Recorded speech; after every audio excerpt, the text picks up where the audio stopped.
एक खूबसूरत सब्ज़ो शादाब खेत में एक नन्ही चिड़िया ने अपना घोंसला बनाया हुआ था। उस घोंसले में उसके 3 बच्चे रहते थे, चीकू, पीकू और टीकू।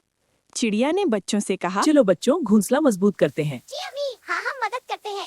बहुत अच्छे, सब मिलकर बनाएंगे। अच्छा। चीकू और पीकू ने माँ की मदद की, लेकिन सबसे छोटा टीकू खेलने लगा और अम्मी, बोला, अभी तो धूप है, खेलना चाहिए, खेलना चाहिए।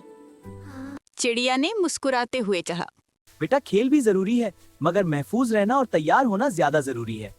दोपहर को अचानक आसमान पर गहरे बादल छा गए और हवा में जोर आ गया। टीकू घबरा हमें कर क्या बोला, करना चाहिए? सब बच्चे मेरे नीचे आ जाओ, हम महफूज हैं। चिड़िया ने अपने परों को फैलाकर घोंसले के सब बच्चों को अपने नीचे छुपा लिया। बादलों ने खेलना शुरू कर दिया। बारिश की बूंदें झड़ी और हवा जोर से घोंसले को हिलाने लगी, लेकिन घोंसला मजबूत था और सब महफूज रहे। टीकू ने घबराकर अपने कोने से बाहर झांका और जोरदार हवा के झक्कड़ ने उसे घोंसले के किनारे से झुका दिया। अम्मी, मुझे बचाओ।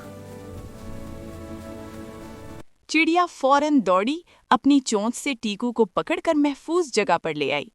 चीकू और पीकू हंसने लगे और बोले, अम्मी, टीकू हमेशा मुश्किल में पड़ता है। मुश्किल वक्त में होशियारी और माँ की मदद दोनों जरूरी हैं। अगली सब सुबह बच्चे खुश, सूरज टीकू क्या निकला हुआ? और हाँ, टीकू ने माफ कर अपनी दो। माँ से हाँ कहा, बेटा, सब ठीक है। अम्मी, अब मैं समझ गया हूँ, मेहनत और मोहतात रहना जिंदगी में जरूरी है। चिड़िया ने खुश होकर कहा, बेटा, जिंदगी में जो पहले से तैयार रहता है वो हर तूफान का मुकाबला कर सकता है।